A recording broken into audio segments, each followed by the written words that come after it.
আপনারা আমার জীবনটা বাঁচাইছেন। আমার স্বামী যদি শুনতো এইবারও আমার মরা অবস্থা হইছে, তাইলে আমার মাইরাই হালাইতো। আচ্ছা শোনো, এইটা যে তোমার বাচ্চা না, এইটা কিন্তু একদম কক্ষনো ঘুণাক্ষরেও কাউরে বলবে না। ঠিক আছে? কি যে কন? আমি কেন যাই না শুইনা আমার সংসারে আগুন লাগামু কন? কারণ আমি চাই না তুমি আমার থেকে দূরে থাকো। আমি তোমারে ভুল বুঝিনি। তোমারে দেখলে আমার খালি কোলটা উপহাস করে। তুমি আমার সন্তানের খুন। তুমি কেন আসো বারবার আমার সামনে? আমি তোমাকে অনেক ভালোবাসি। সারা জীবন এভাবেই ভালোবাসতে চাই। তুই এসব কি বলতেছিস? আমি তোর বন্ধু। কোটিপতি হয়ে আমি গাড়িতে রাস্তায়, রাস্তায় ঘুরতেছি। আর তুই আমার বন্ধু হয়ে রাস্তার ফকিরের মতো রাস্তায়, রাস্তায় ঘুরতেছিস। এটা কেমন না? আমি কোনোভাবেই মেনে নিতে পারতেছি না এটা। বন্ধুরা, মেঘলার নিজের সন্তান বেঁচে আছে, অথচ সে কিছুই জানে না। শুধু বেঁচে আছে তাই নয়, মেঘলার সবচেয়ে বড় শত্রু শান্তা আর অনেকের কাছেই বড় হচ্ছে তার নারী ছেঁড়া ধন।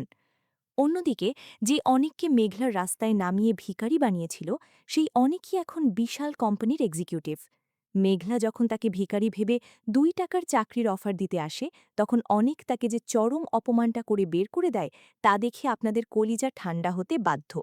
সামনে আসছে এক বিশাল ঝড়, কারণ মেঘলা আর রাতুল মিলে অনেকের নতুন প্রজেক্ট ধ্বংস করার যে ভয়ঙ্কর ফাঁদ পেতেছে, তা কি অনেক সামলাতে পারবে? চলুন আজকের ভিডিওতে সব রহস্যের জট খোলা যাক। হ্যালো বন্ধুরা, কেমন আছেন সবাই? আশা করি সবাই অনেক অনেক ভালো আছেন। আমাদের আজকের আলোচনার বিষয় আপনাদের সবার প্রিয় এবং তুমুল জনপ্রিয় নাটক গরিব ঘরের রাজপুত্রের ৩৯তম পর্ব। এই পর্বটি যারা দেখেছেন তারা নিশ্চয়ই আমার সাথে একমত হবেন যে আজকের পর্বে ইমোশন, সাসপেন্স আর রিভেঞ্জ সবকিছুর এক অদ্ভুত সংমিশ্রণ ছিল। পর্বের শুরুতেই আমরা দেখতে পাই মেঘলার সেই চিরচেনা অহংকার আর দম্ভ। বস্তির এক স্যাঁতস্যাঁতে পরিবেশে অনিক আর শান্তার সামনে এসে মেঘলা যেন নিজের আধিজাত্যের পুরো বিষ ঠেলে দিল। মেঘলা বারবার অনিককে মনে করিয়ে দিচ্ছিল যে শান্তার মতো একটা সাধারণ মেয়েকে নিয়ে অনিক যেন তার ধারে কাছেও না ঘেঁষে। এমনকি মেঘলা অনিককে কড়া ভাষায় ওয়ার্নিং দিয়ে যায়, অনিক যেন কখনো তার বা তার মৃত সন্তানের কোনো অধিকার নিয়ে সামনে না আসে। এই দৃশ্যটাই অনিকের মুখের দিকে তাকালে যে কারো মায়া লাগবে। যে ছেলেটা একসময় মেঘলাকে পাগলের মতো ভালোবেসেছিল, তাকে আজ বস্তির রাস্তায় দাঁড়িয়ে এমন অপমান হজম করতে হচ্ছে। কিন্তু অনেক এবার আর ভেঙে পড়েনি। তার চোখে মুখে ছিল এক অদ্ভুত নীরব প্রতিশোধের আগুন। এরপরই নাটকের সবচেয়ে বড় আর ইমোশনাল টুইস্টটা আমাদের সামনে আসে। আমরা দেখতে পাই শান্তা একটা ছোট বাচ্চাকে কোলে নিয়ে আদর করছে। আর ঠিক তখনই শান্তার অভিভাবক বা বাবা মা গোছের সেই বয়স্ক দম্পতির মধ্যে একটা গোপন কথোপকথন হয়। আর সেই কথা শুনে তো আমার রীতিমতো গায়ের লোম খাড়া হয়ে গিয়েছিল। বয়স্ক লোকটি তার স্ত্রীকে বারবার সতর্ক করে বলছিল, এই বাচ্চাটা যে তাদের নয়, বরং মেঘলার সন্তান, সেটা যেন কেউ কোনোদিন ঘুণক্ষরেও না জানতে পারে। ভাবা যায়, মেঘলা যে সন্তানকে মৃত ভেবে দিনের পর দিন কাঁদছে, সেই সন্তান দিব্যি বেঁচে আছে। বয়স্ক লোকটি এটাও পরিষ্কার করে দেয় যে মেঘলা বা তার বর্তমান পার্টনার রাতুলের কানে এই খবর গেলে তারা হয়তো বাচ্চাটাকে মেরেই ফেলবে, কারণ তাদের কাছে আধিজাত্য আর টাকার লোভের কাছে সম্পর্কের কোনো দাম নেই। তাই বাচ্চাটার জীবনের কথা ভেবেই তারা এই এত বড় সত্যটা লুকিয়ে রেখেছে। কিন্তু প্রশ্ন হচ্ছে, সত্য কি কোনোদিন চাপা থাকে? এই বাচ্চা যখন বড় হবে বা মেঘলা যখন কোনোভাবে এই সত্যিটা জানবে, তখন কি ভয়ঙ্কর পরিস্থিতি তৈরি হবে, সেটা ভেবেই তো আমি এক্সাইটেড হয়ে আছি।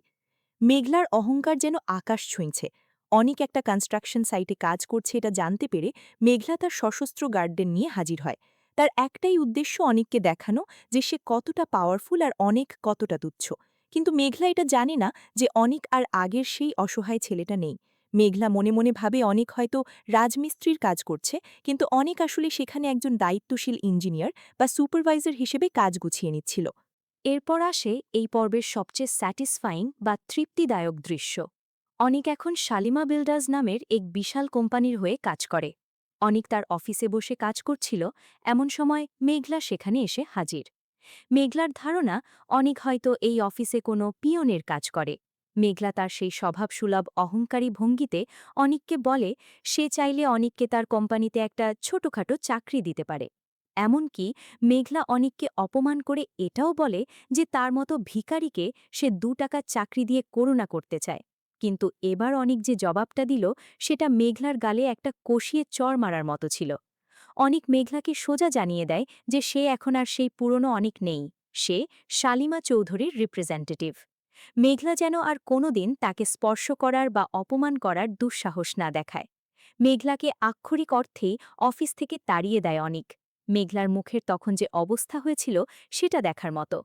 অহংকারের পতন এভাবেই হয়। অন্যদিকে নাটকের অন্যতম খলনায়ক রাতুল কিন্তু বসে নেই।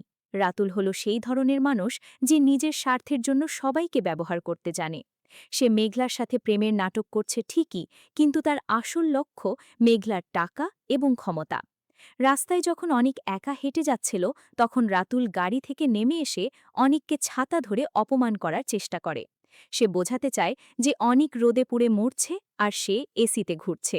কিন্তু অনিক রাতুলকে মুখের ওপর শুনিয়ে দেয় যে সে জানে রাতুল মেঘলাকে নিয়ে কি খেলছে। রাতুল মেঘলার সাথে থেকে শুধু নিজের আখের গোছাচ্ছে আর মেঘলা বোকার মতো তাকে বিশ্বাস করছে। রাতুলও অনিককে হুমকি দেয় যে সে মেঘলার কোম্পানির লেভেলকে অনেক উপরে নিয়ে যাবে আর অনিককে রাস্তায় নামিয়ে ছাড়বে। পর্বের শেষের দিকে আমরা মেঘলার একটা অন্য রূপ দেখতে পাই। যে মেঘলা সারাদিন অহংকারে মাটিতে পা ফেলে না, রাতের অন্ধকারে সেই মেঘলাই তার মৃত, আসলে জীবিত সন্তানের ছবির সামনে দাঁড়িয়ে অঝরে কাঁদছে। সে স্বীকার করে যে তার জীবনের সব সম্পদ, এসি রুম, গাড়ি কিছুই তাকে শান্তি দিতে পারছে না। সন্তানের জন্য একজন মায়ের যে হাহাকার, সেটা মেঘলার কান্নায় স্পষ্ট ফুটে উঠেছে। মেঘলার এই রূপটা দেখে একদিকে যেমন মায়া লাগে, অন্যদিকে রাগও হয়, কারণ তার নিজের ভুলের জন্যই আজ তার এই দশা।